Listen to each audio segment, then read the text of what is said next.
नमस्कार साथियों, आपका बहुत बहुत स्वागत है मेरे चैनल पर। आज हम हिंदी वर्णमाला से बहुत सारे ऐसे प्रश्न करेंगे जो कि हर एग्ज़ाम में आते हैं और हिंदी एग्ज़ाम के लिए बहुत ही इम्पोर्टेंट है।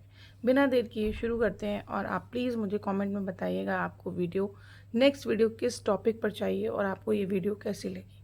मेरे चैनल पर आपके लिए बहुत सारे ऐसे वीडियोज़ हैं जो आपके एग्ज़ाम के लिए बहुत ही उपयोगी हैं। तो बिना देर किए शुरू कर लेते हैं।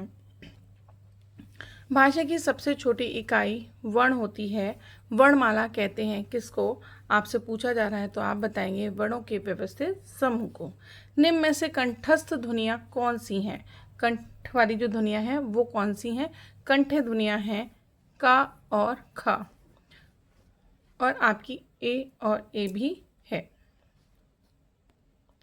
स्थान के आधार पर बताइए कि मूर्धन्य व्यंजन कौन से हैं। मूर्धन्य आपसे पूछा जा रहा है तो आप बताएंगे ढा, ड़ा, ऋषि और शा वाले जो हैं वो मूर्धन्य हैं जो कि टा वर्ग में आते हैं। निम्न में से अल्पप्राण वर्ण कौन से हैं? तो आप बताएंगे हर वर्ग का। आपने वर्ग पढ़े होंगे, का वर्ग है ना, टा वर्ग, चा वर्ग। तो हर वर्ग का पहला और तीसरा पांचवा व्यंजन जो होता है वो आपका अल्पप्राण होता है। निम्न में से नासिकीय व्यंजन कौन सा है, यानी नाक से बोलने वाला व्यंजन कौन सा है? इया जो है वो आपका B option is a right answer है। ए वर्ण क्या कहलाता है? तो आप बताएंगे कंठ तालव्य कहलाता है। हिंदी वर्णमाला में अयोग्य वहा वर्ण कौन से हैं? वो है आपका डी ऑप्शन, अंग और बड़ी अंग खाली वाला।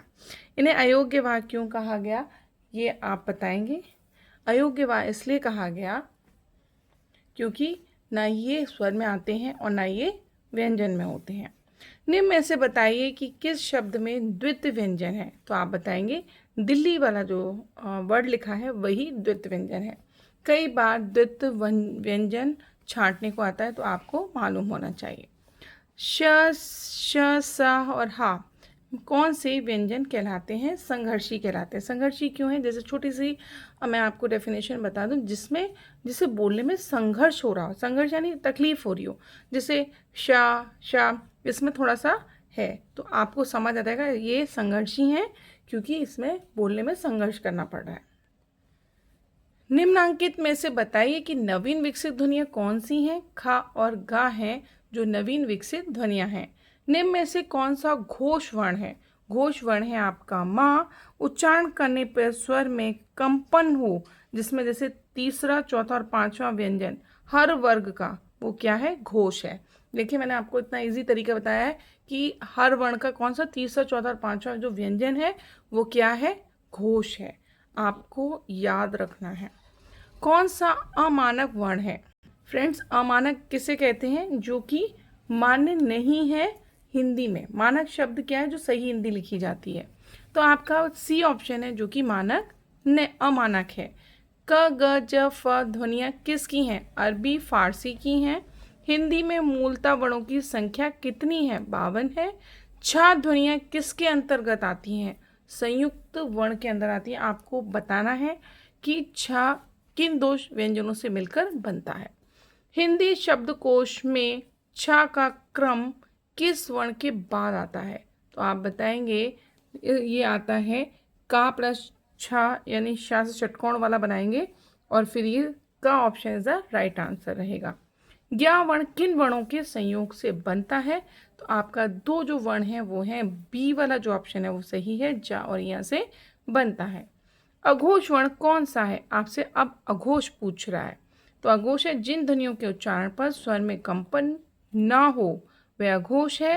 पहला दूसरा व्यंजन हर वर्ग का, ठीक है, जो पहला और दूसरा वर्ण आएगा वो भी व्यंजन का, वो है आपका अघोष।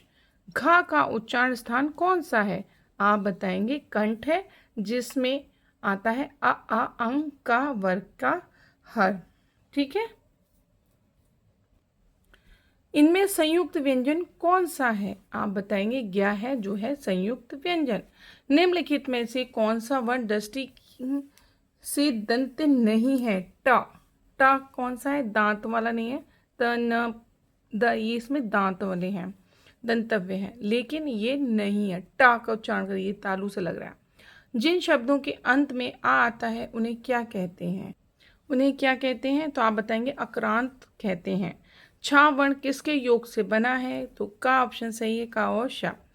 हिंदी वर्णमाला में स्वरों की कुल संख्या कितनी है? और स्वर की संख्या है 11। आज फ्रेंड्स मैंने आपको 25 प्रश्न कराए हैं। आप मेरी वीडियो को लाइक शेयर सब्सक्राइब ज़रूर करिएगा। और अगर मेरे आपको मेरी वीडियो अच्छी लगे तो प्लीज़ फीडबैक अपना ज़रूर दीजिए। नेक्स्ट वीडियो आप किस पर चाहते हैं ये भी आप मुझे बताइए। और आपका बहुत बहुत धन्यवाद यहाँ तक बने रहने के लिए। Bye bye and see you, take care.